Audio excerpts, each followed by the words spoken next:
happen? How many of you think you have a good quality lead generation strategy? A system for your business that brings them in consistently day in and day out? You know there's only like 5 hands up in the room? I kind of see that as a problem.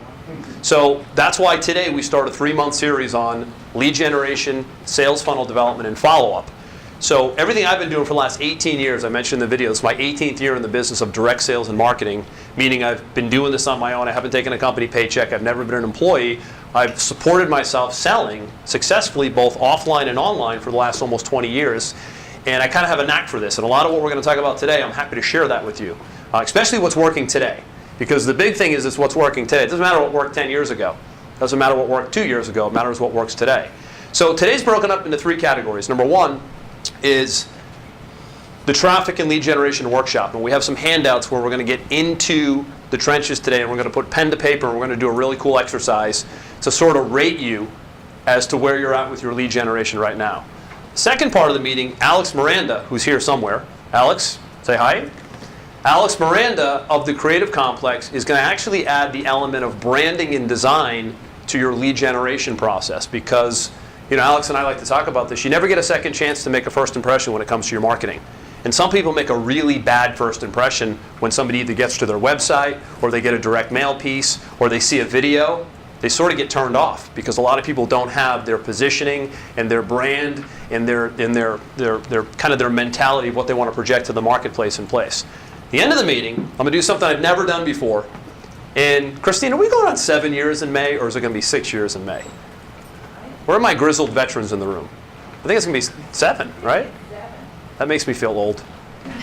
By the way, I have a lot of news today. I'm going to get to that in a minute. I have a lot of news today. Right, Christine? A lot of news today. So much news today that I'm actually concerned that some of these people in the room might faint because of the news that I have today.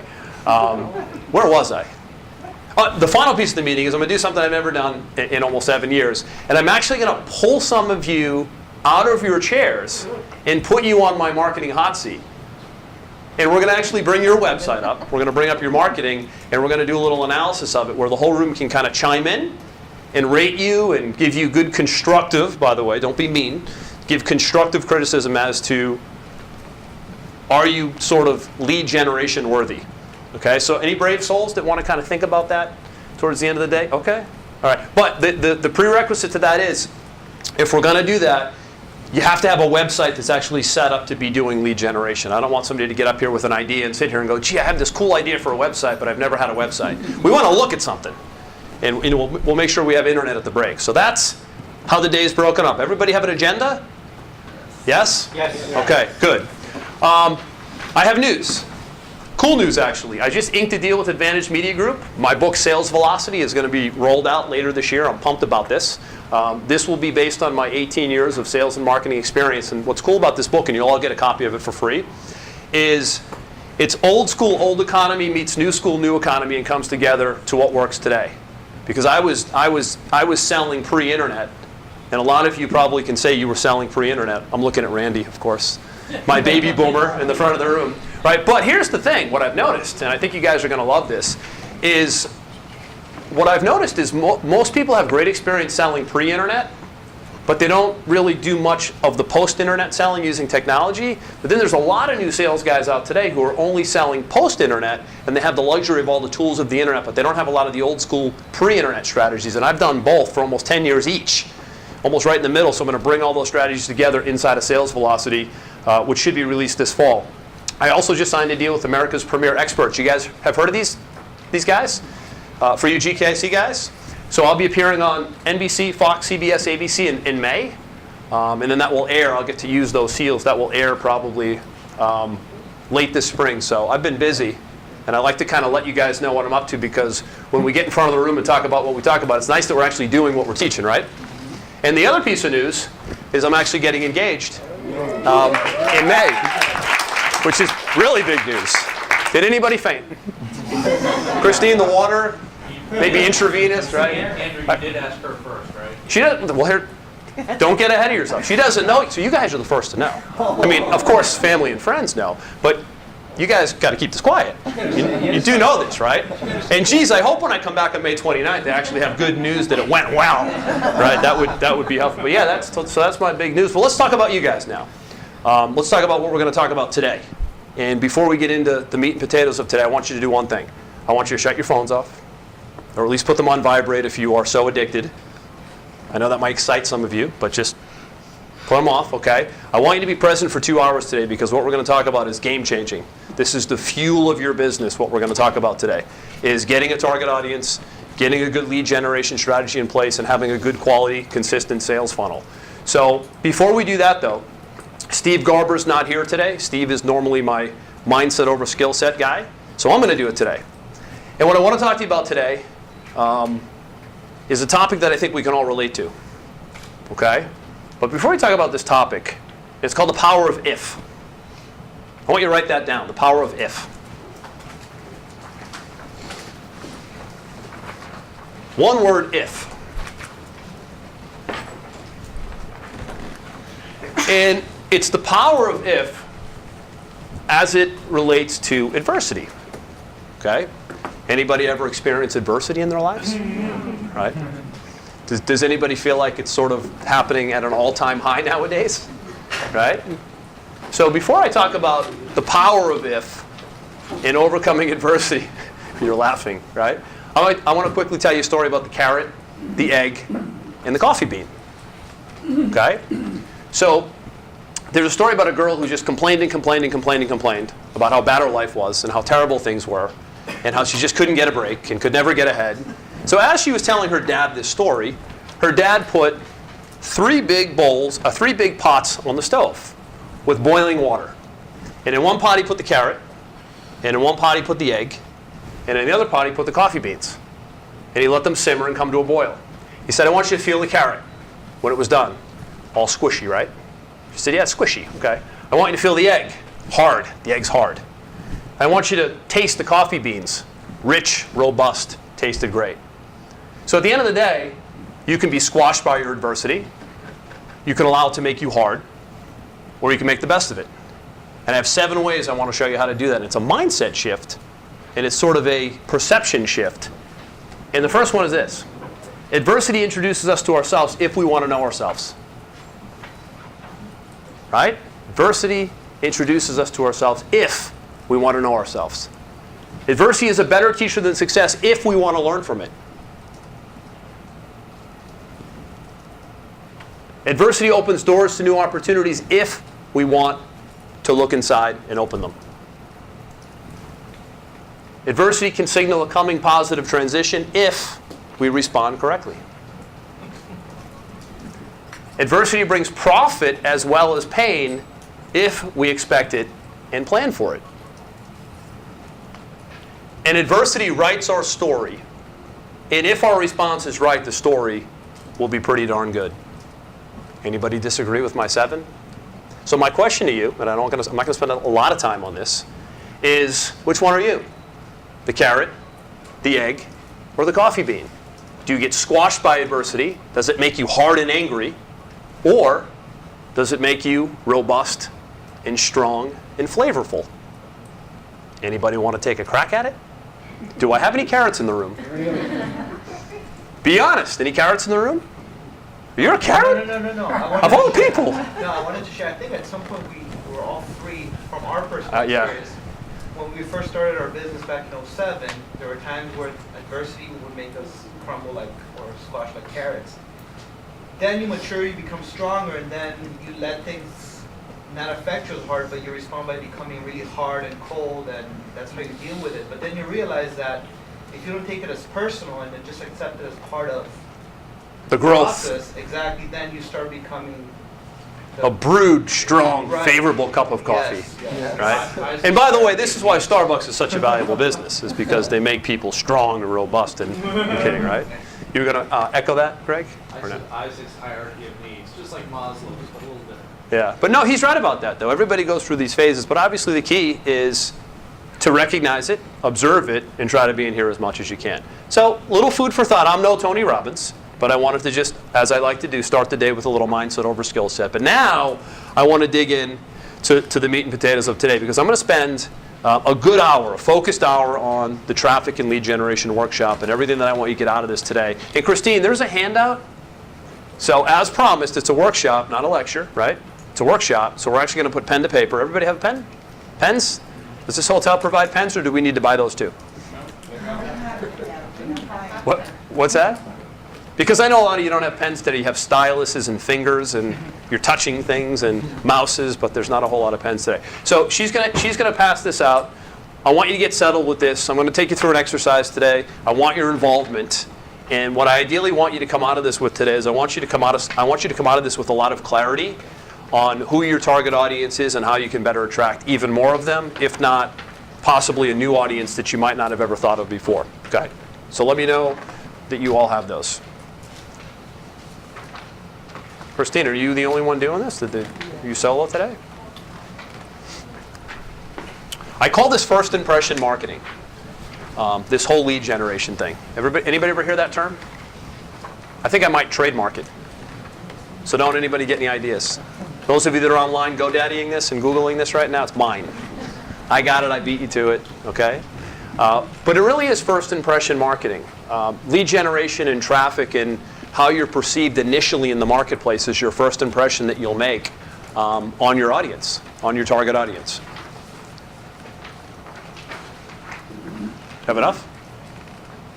Christine, we have enough? Yeah? Okay. All right, so just hold on to that for a second. Put it down. Don't worry about it right now. I want to talk to you a little bit about what we're going to do first. As I mentioned when we started, coming into 2014, I'm doing this almost 20 years, 18 years. Direct sales, direct marketing, both online and offline. And I've lost count of how many leads I've generated online and how many millions of dollars I turned that into. And I don't really tell you that to brag, but to tell you that this is something I really have a good knack for. It's something I've made a lot of mistakes with. I've spent a lot of money to learn the hard way. And I've eventually cracked the code and learned how to make a lot of money doing this. But this is so important, and it's oftentimes looked at as secondary by business owners. Sometimes they think lead generation and sales is something I'll kind of get to when my business looks a certain way, when the product is right, when I have the right people in place, and they sort of wait this out. The problem is somebody is judging you every day, online or offline, whether it's your website, whether it's your brochure, whether it's your direct mail piece, and the longer we don't have a real good quality message and a good structure in place to capture information, which we're going to talk about, the quicker people leave.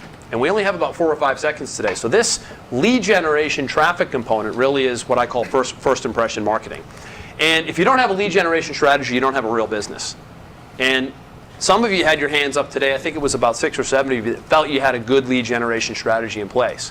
So for the brave souls in the room, how many of you don't have a lead generation strategy in place at all?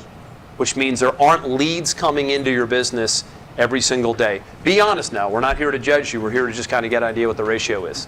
Don't be timid and do this stuff. Get them up. Get the hands up. I see a lot of this going on right here. This means like I want to volunteer, but I'm afraid they're going to judge me. We're not going to judge you, okay? Still, 6 hands went up that have one, another 6 went up that don't have one. So how many of you are not going to answer me no matter what I say? Right? That's the big question, okay? But this is key, and this is true, okay? If you don't have a system for generating leads on a weekly basis, your business is at great risk. I oftentimes have conversations with business owners, and I say something like, how many leads did you get this week for your business? And they go, I've gotten like 1 this month. I'm like, I mean this week. How many leads have you gotten this week? And they really don't have an answer for me. Okay, so for those of you that sort of don't have consistency here, I want to help you gain consistency, number 1. Number 2, I want to help you gain clarity on who you're targeting and who you're going after. Okay, so my goal here is consistency and clarity. Today we're going to put pen to paper and get you one. If you already have one, we're going to get you a better one. Fair enough? You guys with me? Yeah. Okay, good.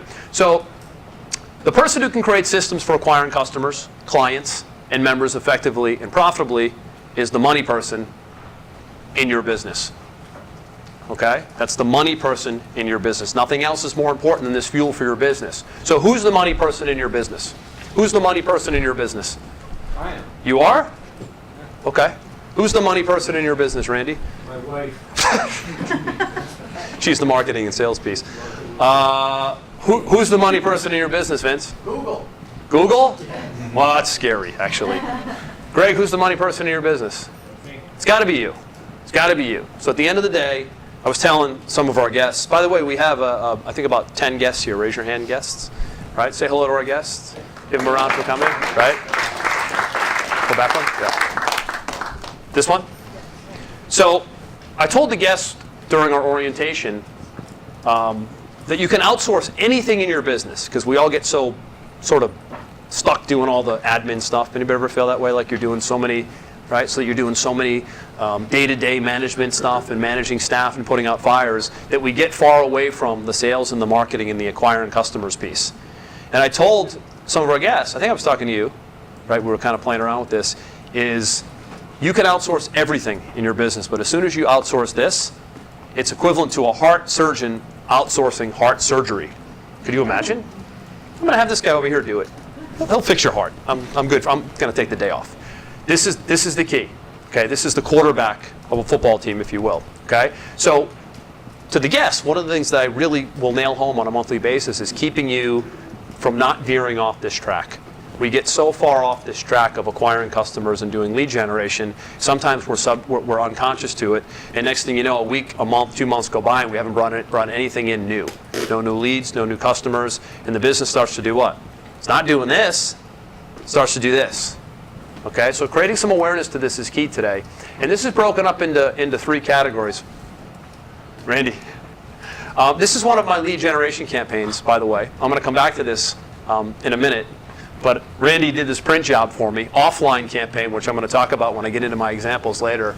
I got this picture from the magazine. I'm doing a fly-in, direct mail fly-in. It's when the postcard goes in a magazine and you travel into the household with the magazine. So essentially you leverage their list. It's a good strategy we'll talk about later on. And I had no idea that 20,000 pieces was going to be that many boxes on the doorstep of their company. Earlier this week, he sent me this picture saying, man, I never thought you guys would actually pull this off. Thanks to Randy, our print guy, who got this thing printed, designed, laid out, and delivered to the doorstep. And God only knows how many pounds that is. But I have some great examples today, too. So when we go through this 3-step process, I then have about 10 examples that I'm going to show you that are working today, styles that you can use for lead generation, techniques that you can use to attract your ideal audience, and I'm going to critique some of them as well. Okay? So there's 3 parts to this. All right, there's 3 parts to a sound lead generation and traffic strategy. And on this handout, can I grab yours for 1 second? On this handout, I broke it up into 3 categories. And we're going to work on this as a group. We're going to interact as a group on this.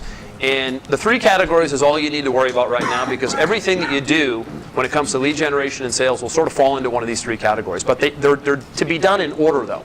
So here's part 1. Okay? Part 1 is your who. Okay? Part 1 is your who. You don't have to write it down, okay, because you have it here. But I want you to write on the sheet so you can take the sheet home with you and actually review it later on tonight, tomorrow, after you get some ideas today, okay? So what do I mean by who? Who is your target audience? We talk about this quite a bit, okay? And who else could be your target audience? Because sometimes we get pigeonholed into thinking our audience is one person, but we really could be very relevant and effective to another audience, okay? So take a second and answer this. Who's your target audience right now as your business stands? And as an advanced question, who else could be your target audience? Is there another vertical or niche that you could go after because you've developed some traction already within one niche?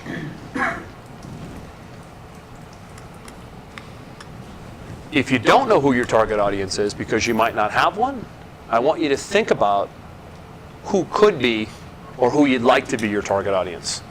Okay, in a perfect world, if you could be doing business with a certain kind of client or customer, who would they be? What niche would they be in? Would they be old, young, male, female, rich, middle class? Think about it, okay?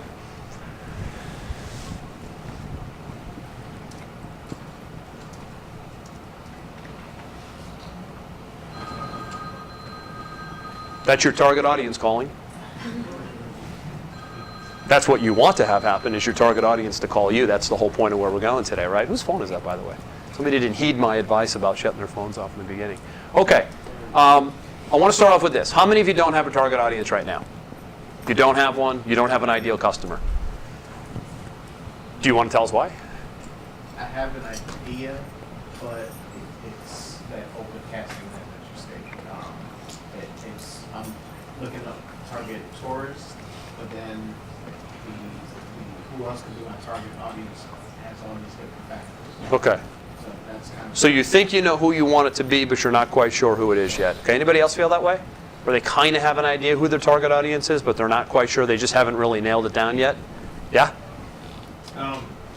It's so big. It's businesses like where to go from there, I don't know. You're a graphics design guy. Correct. Okay, your business is relatively new. See, you think I forget these things. I don't forget these. See, I know what you guys do, right? I think I forget these things because there's a lot of people around.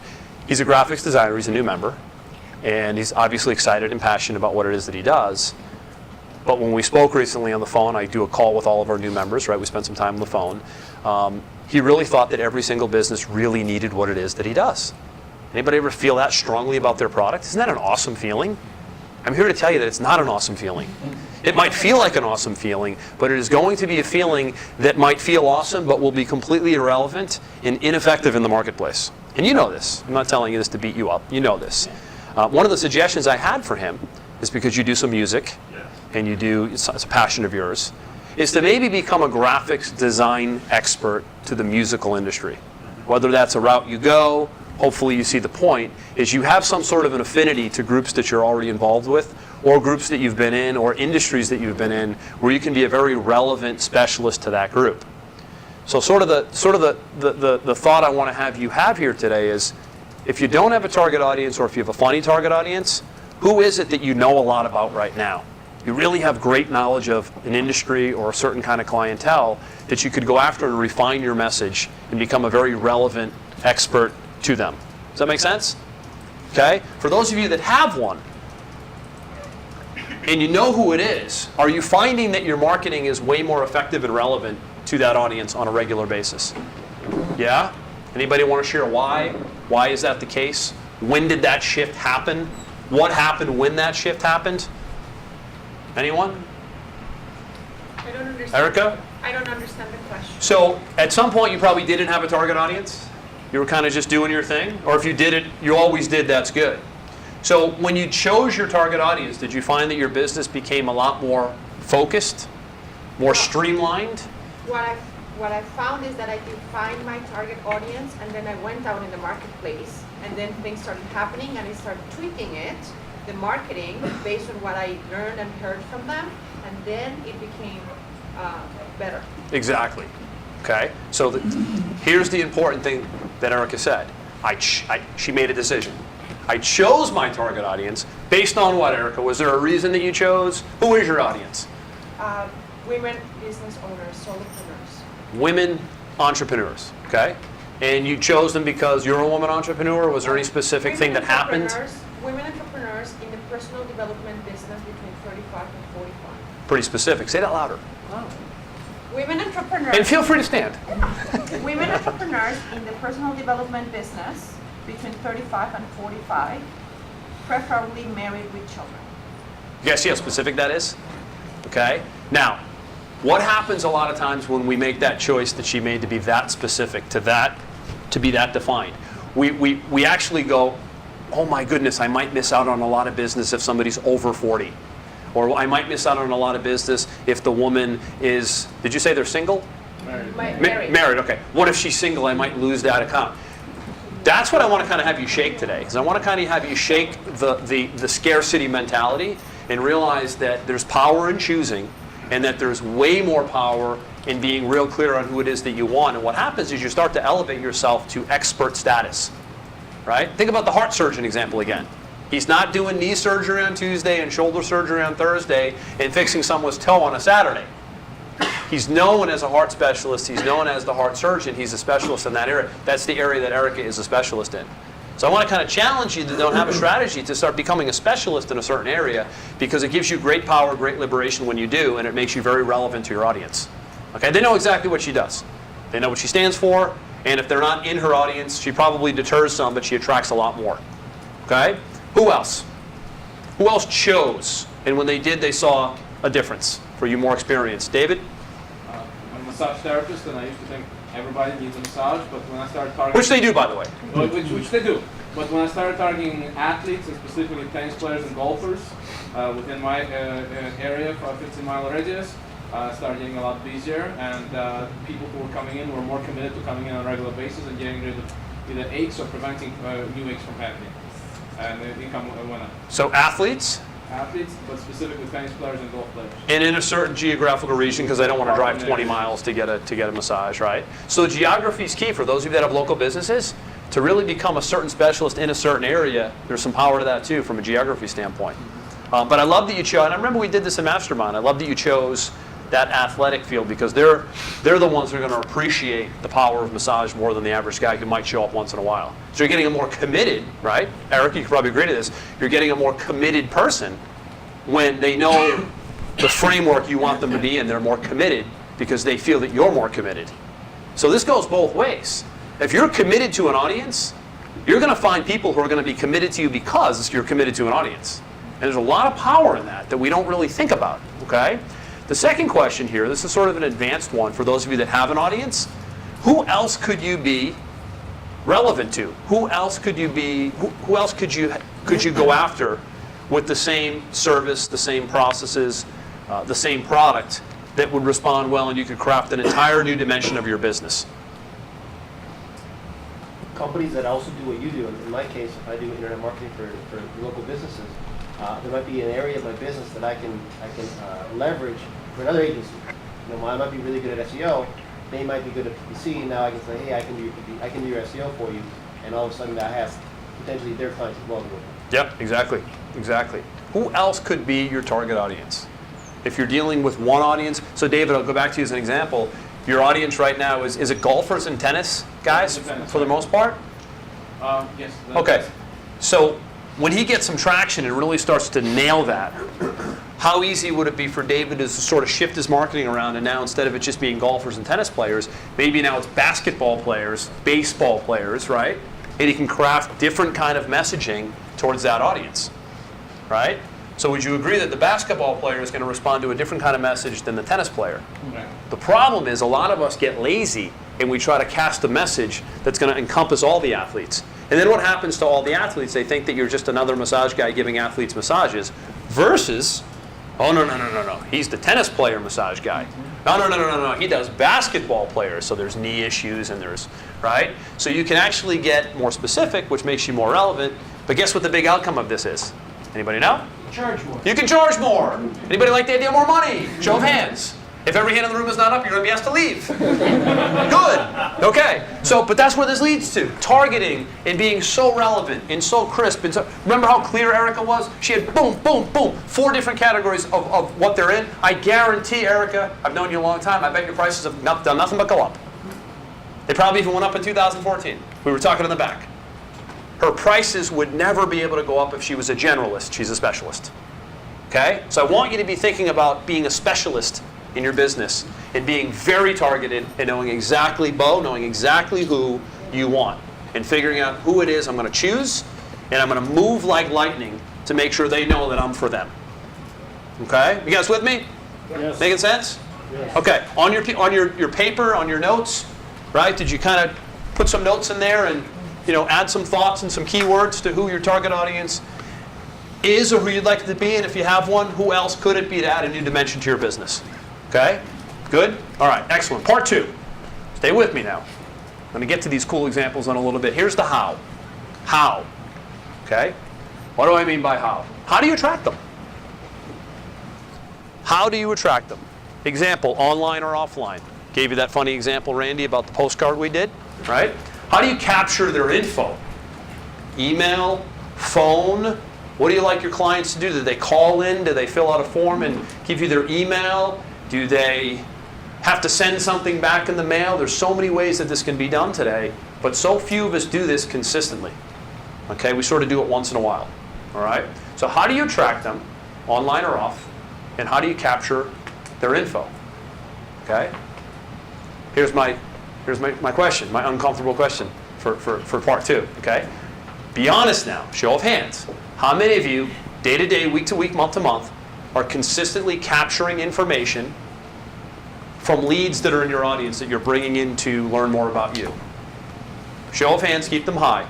You have data coming in now, phone calls coming in that you can track, leads, emails being filled out online, people sending in for information. Okay, about half the room, hands down.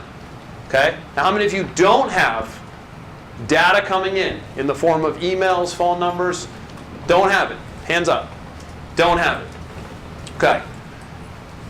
Once again, how many of you are not going to answer me no matter what I ask?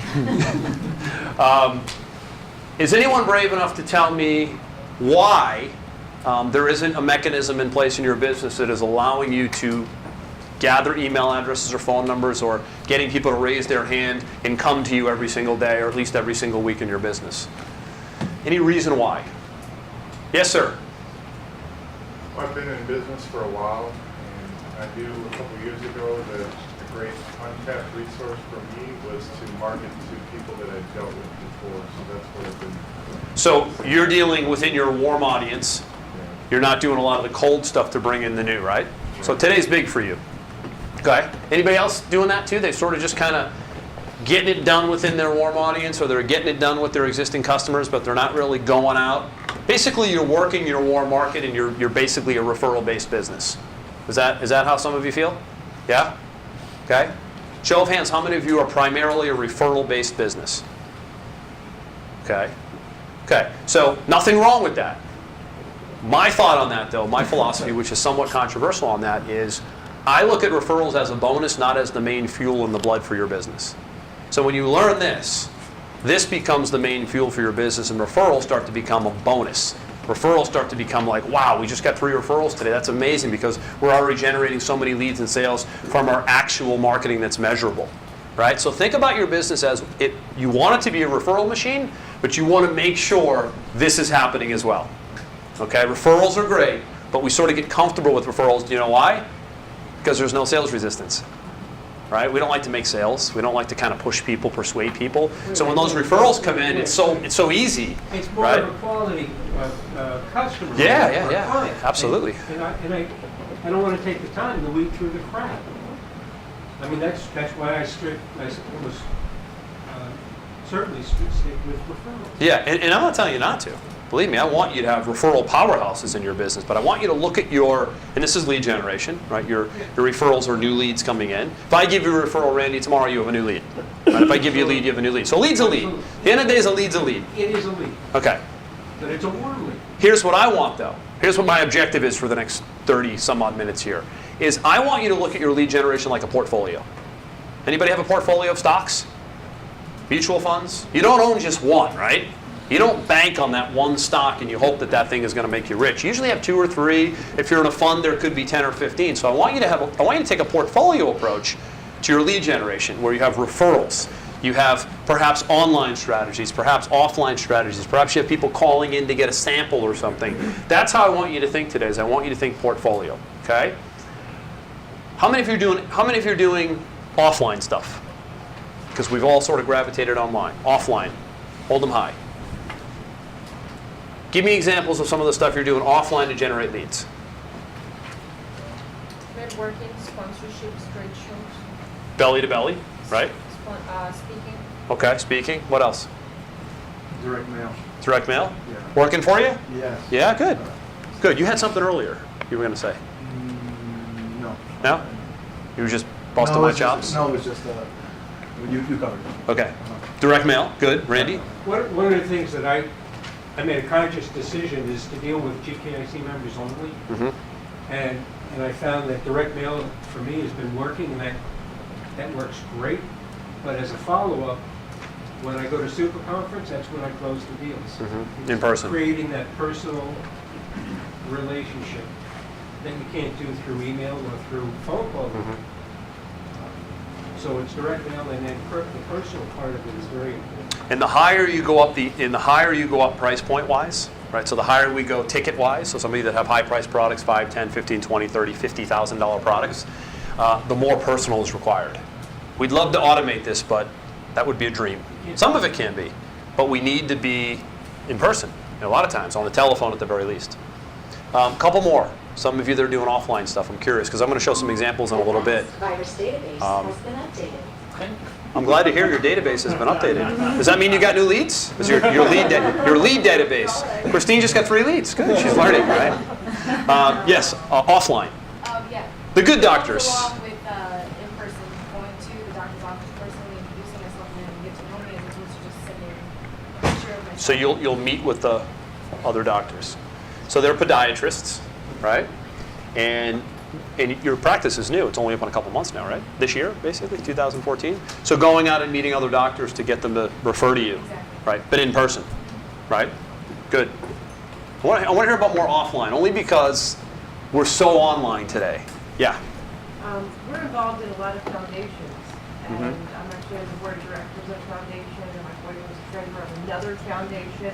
So whenever we have meetings, we actually like to have meetings sometimes in some of our clients' facilities, whether it's a restaurant, so then that client sees what we're doing, Mhm. and that's everybody else that is eating there that night, they kind of see what we're doing. So like we do a holding lot of- events. We do a lot of community involvement and get the community involved so that they know more of the stuff we do.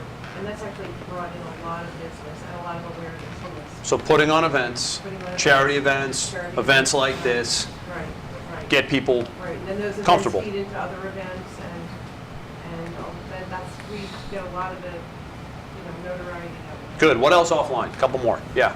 Newspapers and magazines. Are you running newspaper ads? Do you get a good result? Do they still have newspapers? Kidding. Miami Herald is I live over by the old Miami Herald building. You guys know where that is in Miami? It looks like a haunted house. It's like, right, it's all like torn down. Are they going to do anything with that building? Because there's still a Miami Herald. Yeah, But- and then around. Oh, okay, Yeah, okay. We're gonna put a casino. Full page ads, little ads? What? Depending, we're targeting like ethnic newspaper and magazines, like Okay. Russian, Romanian newspapers, or like Yellow Pages, small Yeah. magazines. Good. Good to see some people are doing print. Excellent. Who else is doing anything print-wise? Offline, print. Print. Had a couple more offline people back there. Yeah, we targeted, we built houses for middle-class Americans, for the bottom quarter of middle-class Americans. And so we're targeting churches and other organizations that counsel people, get them through their financial problems, and when they've recovered, they a lot of times want to become homeowners again. So we go directly to the churches. Okay. So this example, Randy, that you gave, going to churches, going to other doctors' offices, using GKIC, info marketers, is very powerful because that's leveraging other people's customers. Okay, I've said this a lot before. This is something I would beat a dead horse on for the next however many years I'm doing this. And trying to figure out a way to get in front of other people's customers who have the same audience as you is the fastest path to cash. This is a speeding bullet. This is $1 million piece of advice. Don't wait for you to have to develop your own clientele for years and years and years. Yes, do that, but while you're doing that, figure out who has customers that you would like to have as well, and figure out how to create a relationship or a joint venture with them. Kind of like what you guys are doing with the doctors. You want some of their customers, they may want some of your customers. Okay? This is the most strategic way, and it's the fastest way to get to an audience that you don't have to create yourself. So when I market online, I buy massive, massive, massive amounts of traffic, and I buy it from agencies who have the audiences that I want. So if I'm going to send out an email, or if I'm going to send out a solo advertisement to a list of 10 million people, let's say, it's not my list, but it's a list of people who have raised their hand for whatever it is that I'm offering, whether it's an info product, a business opportunity, doesn't make a difference. But I'm leveraging those lists. It can be done locally, it can be done online, but someone has your audience, someone has your customers somewhere on a list, online or offline, that you want to get to. It's GKIC for you. GKIC for you has your ideal customer. So you harvest them. Yeah. Yeah. Can I tell you one other thing that I think is, for me, was amazing, is it was by luck and because of something that you presented before the group, that I realized GKIC was my ideal client, members were, but even more so, Dan Kennedy was my ideal client, which I was lucky enough to get in front of, and realized his clients are my ideal client, and I've got so far 3 jobs from Dan Kennedy for his clients, and that's where I'm mining most of my leads and my contacts. It's not easy. One contact took 3 years, 2.5 years to land because of this whole personal thing. Plus, I mailed about 21 direct mail pieces to that client, and finally landed them. And now it's a lucrative, ongoing, monthly retainer. You landed a whale. This can cause you to land a whale. Anybody want to land a whale in their business? Those of you that have clients, right? You want to land a whale. That's what you do, right? How many of you read the book, The Ultimate Sales Machine by Chet Holmes? The ultimate sales machine or selling machine? The ultimate sales machine. So get that book if you don't have the book. I'll tell you why. Because what Chet Holmes does in that book is he takes you through an exercise that shows you how to target your 100 dream customers and clients, and then he shows you how to attack them strategically by phone, with information, by email, in person, and like you did with Dan.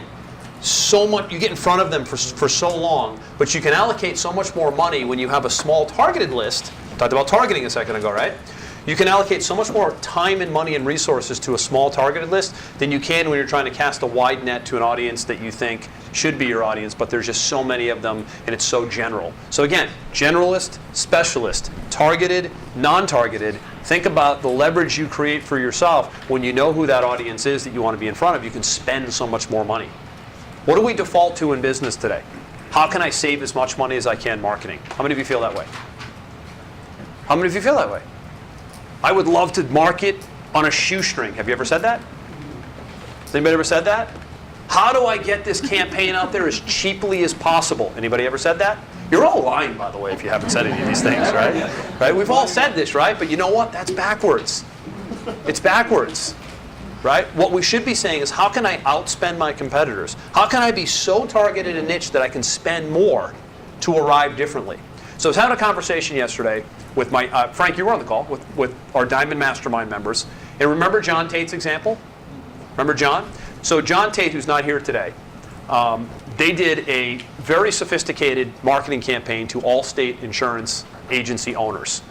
And they have a $900 a month done-for-you marketing campaign that they do for all state insurance agencies.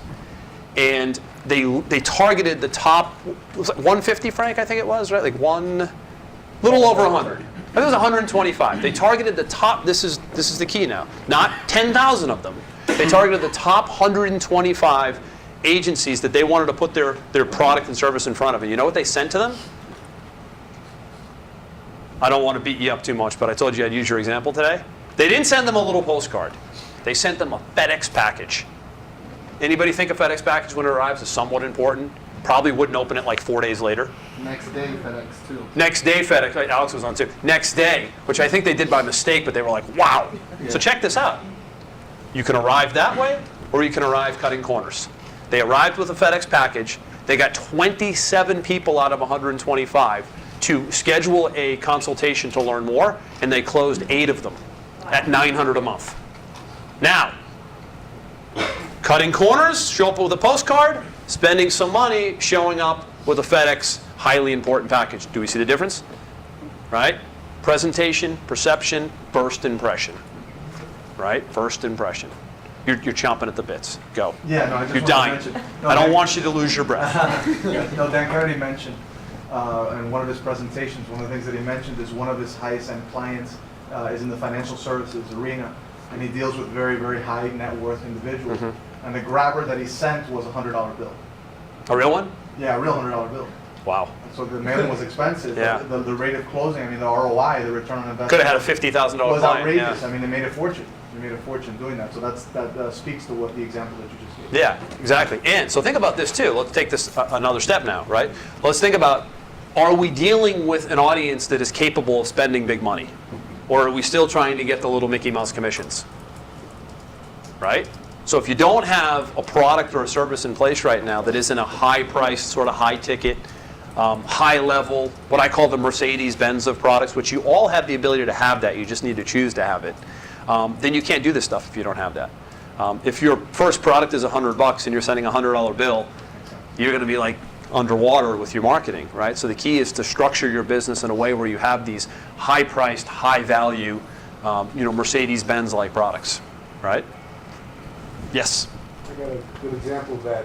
I had a company I consulted to, and I was a locksmith in the security business. It was quite a number of years ago. He mailed cell phones to the head of whatever department at anybody had a chain of stores in the state of Florida. Got Starbucks. Really? He's their security guy every time. Because he's sending something of high value. Send him a cell phone with his number. Wow. And a message, just push the button. That's cool. He got Starbucks the whole state. That's cool. Hervé, can I use your example? Sure. Okay, so Hervé's a new member. Hervé, say hello. Hi. Hervé has a successful accounting firm. So you guys don't think I know what you do. I know what you do, right? I take notes. Hervé has a successful accounting firm. Hervé said to me yesterday, I want a more affluent, 2 days ago, whenever we spoke, I want a more affluent customer. Anybody want more of an affluent customer or client? Would you like to deal with people who have more money or are broke? Just want to make sure you're awake. Okay? So he's after a more affluent customer, which I think a lot of us, there's a place for that. I think we should, and if there's not, we should find one. It's a topic for a different day. And he said, I've always had success with direct mail. So we're talking about lead gen, right? To get someone to call and become a client, a business owner. And I said, well, what did you do? And he said, I did this massive campaign in the beginning of 2014. It was an every door direct mail campaign. That's what, a postcard? It's like a little mini postcard, right? It was an oversized postcard. Oversized. So every door direct postcard to an affluent clientele. He said, I got no response. And I said, I consider myself to be affluent. And if I got your every door direct postcard, marketing your accounting services, I would immediately discredit you as someone who sort of cut corners and was just sort of putting a service that's commoditized in a lot of ways in front of me, and I wouldn't have taken you seriously. Had you arrived in that FedEx package and had you nailed 3, 4, 5 different items that you could do for me as an accounting firm that maybe my existing accounting firm didn't do, your phone would have rang. See the difference? You can arrive, and I'm not saying you're cutting corners, it was a test. I think you'll probably now do it again and do it on a bigger scale to a smaller audience, more targeted. But do you see the difference? We get to arrive and have that first impression any way we choose. And oftentimes we choose to cut corners, and it's a big mistake. So you might be saving money on the front, on paper, but there's a pretty good chance that it's probably costing you way more money by not stepping up and playing a bigger game when you want to get in front of your target audience. Okay, so I want to bend your mind a little bit today and get you to think bigger, play bigger, spend bigger to get a bigger client, customer, member, whatever the case may be. Okay? Can we do this? Yes. Okay, let's go to part 2. Did we just do part 2? Yes. It's supposed to say part 3. Okay. Part 3 is the what. Okay? Part 3 is the what. What do you offer for their info? They're not just going to give it to you because you look good in a picture on a website. Those days are over. They're not going to give it to you because you asked. So the key question is, what is the value that's going to be exchanged for you to get some information, or you to get a contact, whether it be an email, a phone number, a physical address in some cases, a cell phone number to do text perhaps today. There's a lot of different things that you can request based on how you want to communicate with your customers or prospects. Okay? So give me some examples of some of the things that you're using for those of you that are somewhat experienced. I'm going to get into some, I have 10 awesome examples in a little bit. Christine, how am I doing for time? Great, 25 after 4. So I'm doing, does that mean I'm doing good or bad? I mainly just want, you're doing great or you're really? You got 15 minutes. Okay, that's good. Okay. All right, that's perfect actually. Give me some examples of some of the things you're doing to attract right now. Because marketing is attraction, right? Yeah. We just did something that was really, really cute. We had a t-shirt fashion show at one of the local carnivals. So, and I did it so we would also get people's contact info and that they would agree to get information about our Make It To Online website. So we put all the t-shirts out that we had the kids from one of the local schools come up with the front of the t-shirt, and the back of the t-shirt said Love Coral Springs.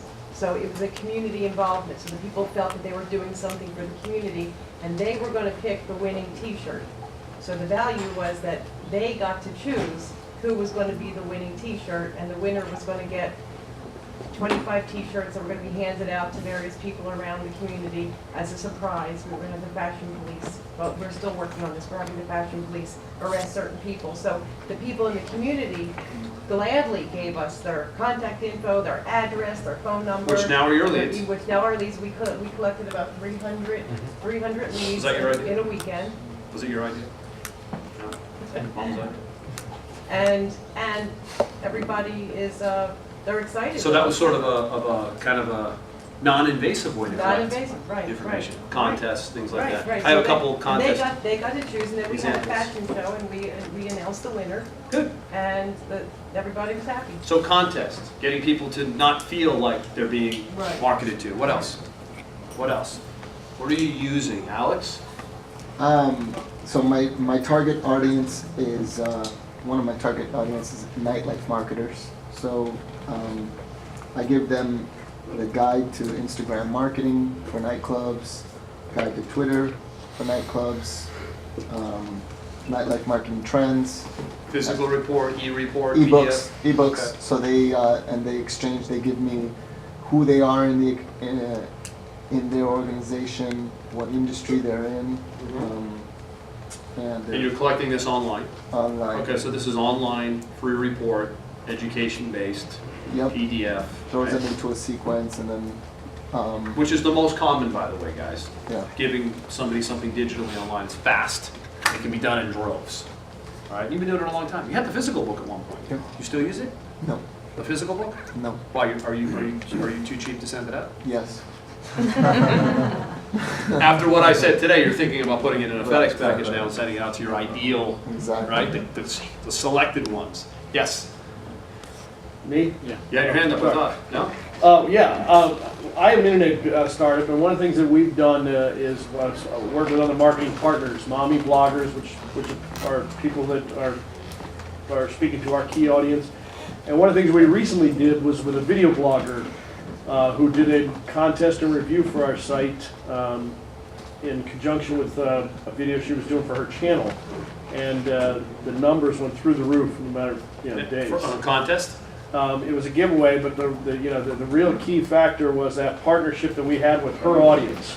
So, her influence over her audience meant a lot of new users for us. Good. So you collected all that data based on what I talked about earlier, a joint venture relationship. Correct. Because she had an audience that you could possibly want to be in front of.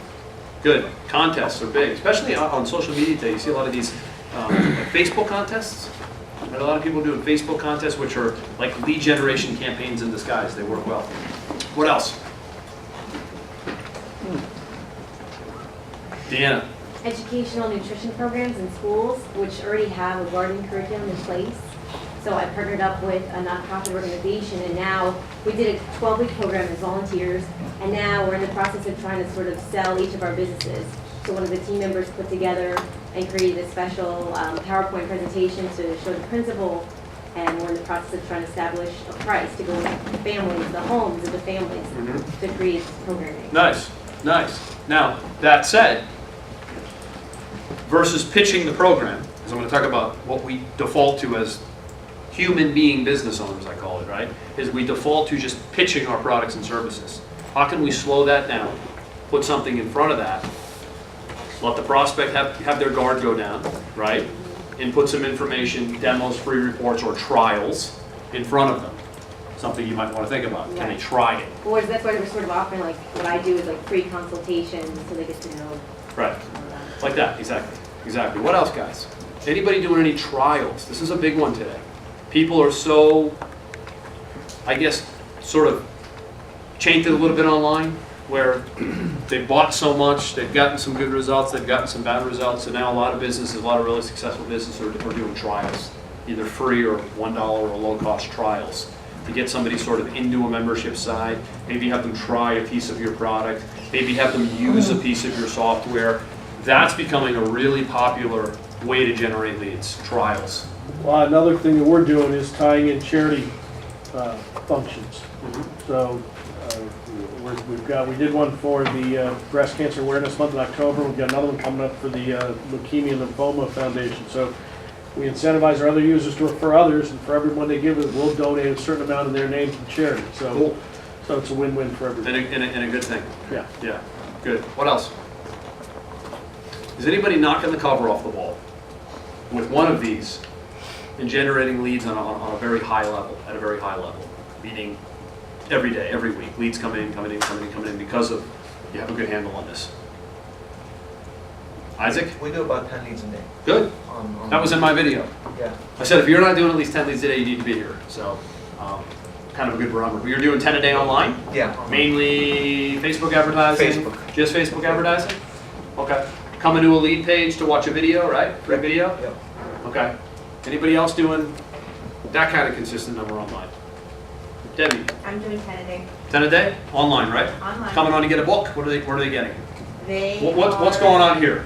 They're getting a free report, Good. What's the free report about? network marketing. Cool. Anyone else? Okay. If you're not doing this, tell me why.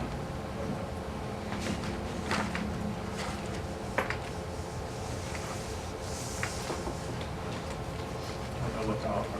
Don't know what to offer. That wasn't so hard. It's kind of easy, actually. Just haven't decided yet, right? This is key, though. This is oftentimes what stops us like a deer in headlights is we just don't know what to offer. What would make sense for our business? I'm going to get into some examples in a minute that I think will kind of get this to bubble out of you guys. What else? What are some of the reasons why you're not doing this? Does any of this intimidate you? Is it something you think you can't do? Because I'm doing 1,000 leads a day online on a bad day. But I've been doing this a long time. The only difference between me and you is time. Okay? So why can't this be done? Right? Sometimes we just don't know the steps, right? We don't know what to say, we don't know what to offer, okay?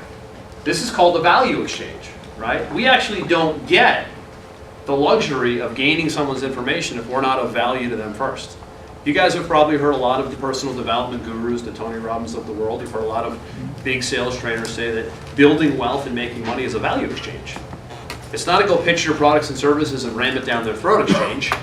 It's a value exchange. So we need to be thinking about, if I want to generate the most amount of leads possible, that's what we're talking about today. This is a lead generation workshop. How high a value of a piece of information, whether it be free or paid, can I get out into the marketplace to attract my ideal audience? This is what we need to be thinking about every single day. In my business, I think about it so much that sometimes I think about it too much. Because things change so fast, you have to be innovative, you have to continue to change your offer. What could be a great free offer today could be terrible in 2 months to your audience because it could get fatigued. Okay, it could run out of gas. So the challenge is keeping up with this and staying on the cutting edge. Here in this group will help you do that for sure. Okay? Yeah. Is there a specific time frame that you suggest we should change that free offer? I think you're going to know based on, for me, you're going to know based on your conversions. So if you have something that's really doing well and you're marketing and paying for advertising, you're seeing that you're getting good conversions from a visit to a lead and a lead to perhaps a sale or a discovery call, wherever it is that you do, then you keep running with it. But if you start to see that dip, start to dig around and find out why. It might not be relevant anymore or it might just be fatigued. So a lot of it's going to come based on your data. Okay? Here's my big question for you before we get into some examples and ways to trigger this to work in your business is, what makes you think someone should do business with you just because you're in business? How dare you think that way? Right? What makes you think someone should do business with you just because you're in business? Anybody want to take a crack at that? It's kind of an arrogant question, right? What makes you think someone should do business? Extremely arrogant. It is. But there's a method to the madness here. And by the way, I didn't create the question. Don't shoot the messenger, okay? But this is what we do. We think because we've put the stand up, because we've put the restaurant sign out there, because we've declared ourselves as the coach, the consultant, the advisor, you should just want to do business with me. My stuff is awesome. I'm awesome. My product's amazing. I can't believe my phone's not ringing off the hook. This is what we think. So we need to kind of remove that entitlement mentality. We need to work our tail off, especially today, to attract a certain audience in the form of lead generation, sales funnel development, and getting our message in front of the right audience. Because you know what? We have to earn it today. We didn't have to earn it as much 10 years ago. Remember when the internet, some of you long-term internet guys, Greg, you've been around a while, Isaac, you guys have been around a while. Do you remember how easy it was to generate a lead online when Google just became a search engine? And you could just put a little ad on Google and say, hey, download my free newsletter, it's great. And you'd get like 1 million opt-ins. You didn't even know what it was, but just the thought of a newsletter was like, whoa, a newsletter, and it's free. And it's going to come to my inbox. This is amazing technology. Today you'd be dead in the water in 3. Is it online? Is it offline? Is it webinar? Is it phone? Is it a workshop? There's so many different ways to go, and the blend of all of them, the multimedia approach to all of them is extremely powerful. But so few only use one technique. Same with lead generation. They tend to use one technique. People are not going to do business with you just because you say so. It's just not going to happen. Okay, but I know we like to think that. What we like to do is we like to sort of throw up on people. Have you heard that expression? Ever feel thrown up on? Yes. Right? You go to like a network. How many of you go to networking events? This is funny, actually. I don't go to them anymore for this reason. You go to a lot of them? Erica, you said you go to some. You go to some. When somebody gives you their business card, how often do you get pitched? Do you ever get pitched? Yes. Like, give me, like, what do they say? I'm a little removed from the... They tell you everything they do about and how long they've been doing it without even asking. We've been in business since 1873. I've been the CEO since 1874. You don't have any idea how much we know. We have this, we have that, right? We, I, we, I. The we, I guy, be careful, okay? Because there's really no value exchange, okay? So going to give you some examples and some critiques before we break to get your mind going on ways that you can generate leads, mechanisms that you can use. I'm going to show you some things that are working well from some big companies and some things that are working terrible. And then later on I'm going to even critique some of you live, right up here on the hot seat. And you don't know who you are yet, even better. Okay? All right, so here we go. So this is a perfect example of a great site that's doing a great lead gen. What on earth is that? I think turn it down. It's like church bells? You have to be at mass soon? It's like a Thursday night. Easter, Passover, that was all last week. Good Friday was like a week ago, wasn't it? But this is really good. It's a big company. 10 best practices for website testing, targeting, and optimization. First name, last name, and it's a, I can't read it well, I think it's like a digital ebook, access now. Super simple. Even going to give you a tool in a little while that will do this for you, okay? That page drives multi-million-dollar businesses. Just a little one-page lead generation device, set up correctly, targeted to the right audience, builds massive enterprises. I know it's hard to believe, but it does. Okay, it does. So this is a simple example of an information exchange. CD, book, free report works extremely well. Okay. Here's another one. Free ebook, The 10 Commandments of Employee Wellness. Deanna, this is technically your space, right? That's kind of cool, right? The 10 Commandments of Employee Wellness, right? So Deanna, back to your example is you put together this program for schools. If I'm a superintendent, is that your audience, a superintendent maybe of a? I guess like principals and schools families, more like the families of the children.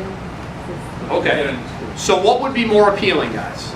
If she came to me with the 10 Commandments of Employee Wellness and she followed back up with me later by phone or email, or if she said, you're not going to believe this amazing 10-step program we have, it works over 12 weeks, it costs this much, it's going to be amazing, your kids are going to feel great, they're going to love the food you have now sucks, the food we have is better, and which one's better? Which one's better? Right? Which one is going to be more relevant? Which one is going to be less invasive? For me, when I do my sales training, everything that I do is how to sell more with less resistance. How do we create less resistance so we can sell more? This is what you do.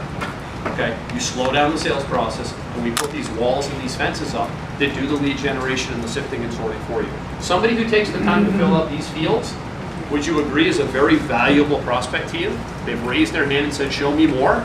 Would that person be easier to sell to than the person who you just got in front of and just ripped the pitch at them? Okay. Here's another good one. These are getting very popular right now. This is a very popular service if you do online, like document stuff, like legal docs or agreements, is trials. Some of you have a place in your business to offer a trial, 2 weeks, 30 days for free.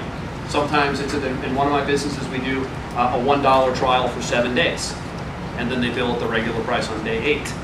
So these are very non-invasive ways to get somebody onto your list, into your funnel, trying and engaging with your product, and then if you have a good sales process in place, which we'll talk about next month, you can then move them to actual paying customers.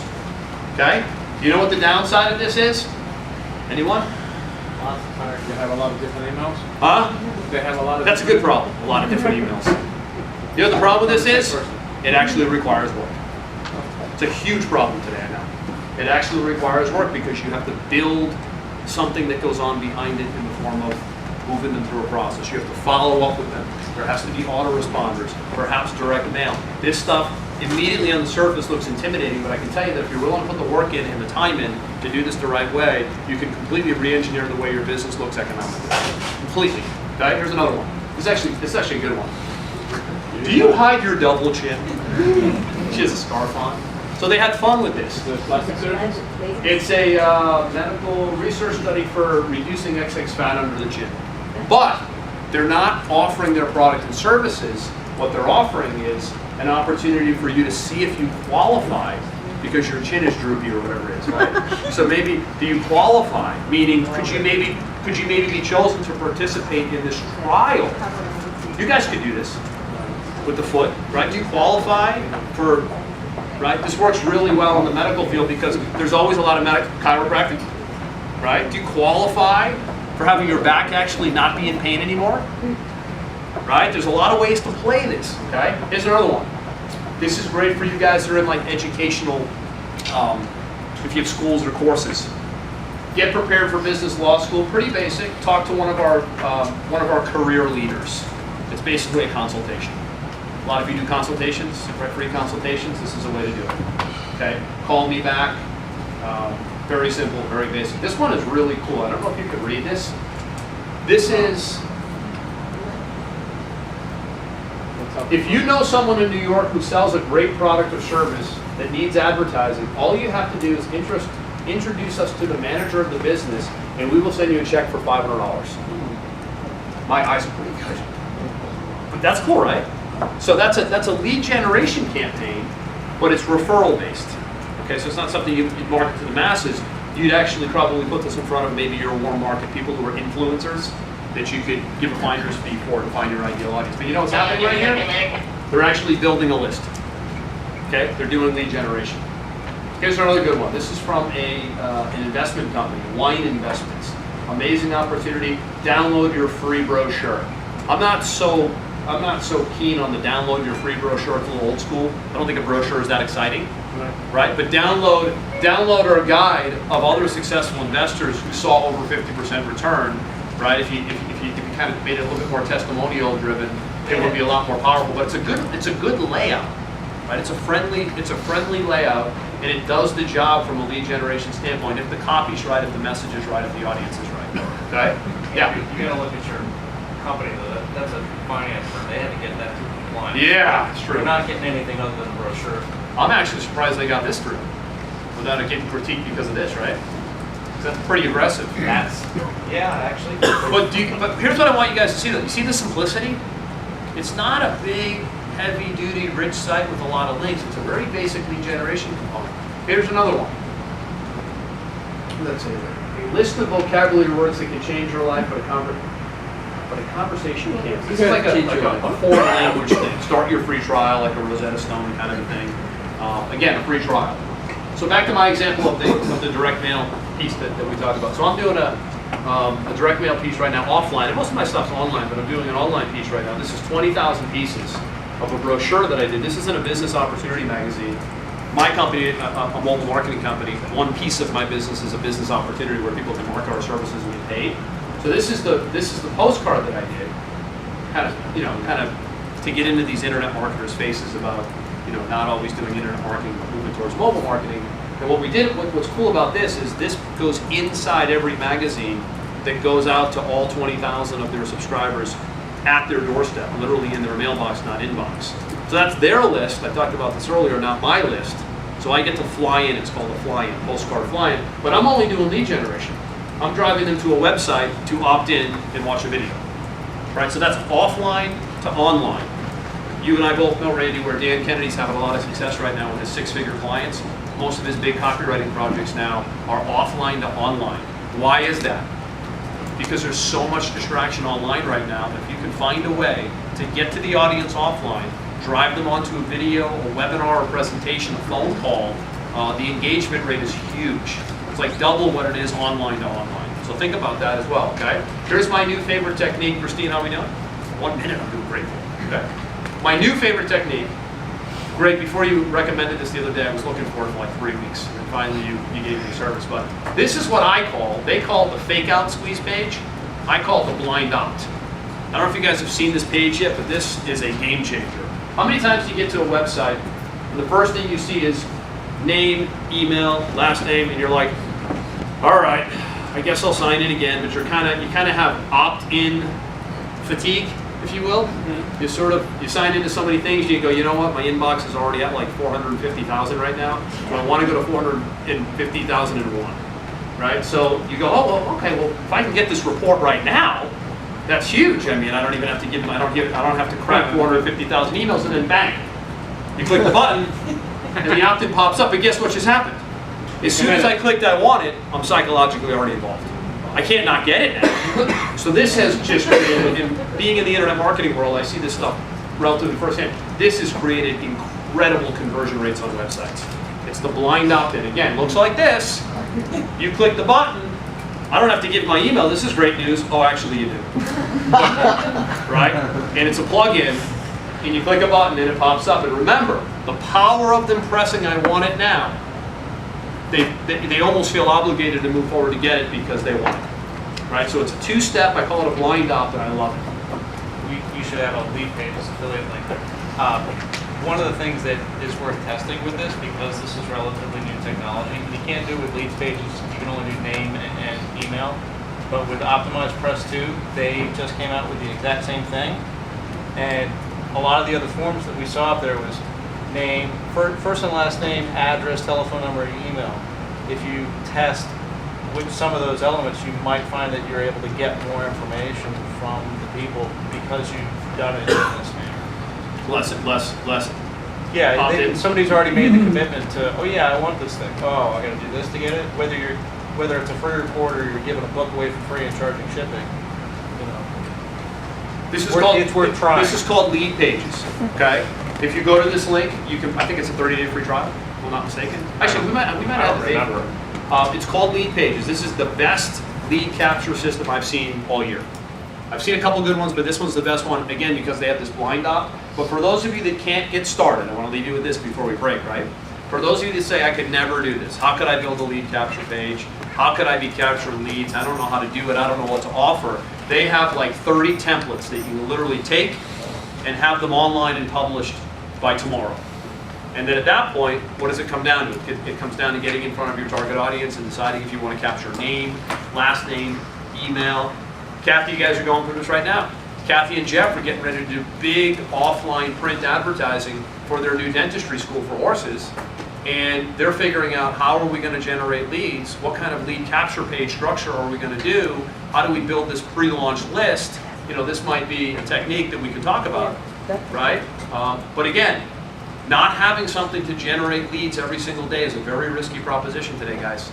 Because what happens is, if we don't have this in place, you know what we default to? We default to being salesmen. And even though we are salesmen, there's a difference between being a salesman and there's a difference between being an expert and an authority figure. Everybody's a salesman, but do you want to be known as a salesman, or do you want to be known as an expert and an authority in your marketplace? You get to choose. At the end of the day, we're all selling. It just is the perception of how are we selling. Are we the FedEx package that arrives strategically and elegantly, or are we the fly-in postcard that arrives and just kind of looks like everybody else? You get to choose. You get to choose. Okay? So 3 steps, right? 3 steps. Hopefully you have some notes here. Hopefully you have some ideas here. Was this helpful? Yeah. Okay. For those of you that don't have a lead generation strategy, do you feel you can do this? Yes? Yeah. No? Maybe? Yeah. Okay. Last question. What's keeping you from doing this?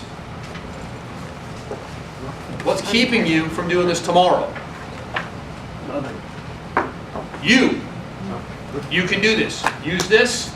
Use the group. Get on our Facebook group. If there's anything you want to talk about, start a conversation. Stay plugged into the group, because sometimes it's very easy to get demotivated and derailed when you don't have people supporting you and moving you forward. That's what we'll do here for you every single week, every single month at this event. And next month, we're going to break for a few seconds now. We're then going to get into what happens after you get the lead. So you know what you're fearing now? Oh my God, I got all these leads now, what do I do? Right? I get it. We're going to cover that next month. Okay. Where do they go next? How do we present to them? How do we strategically sell to them? What modalities do we use? That's going to be month 2. And then month 3, we're going to talk about how to follow up with them.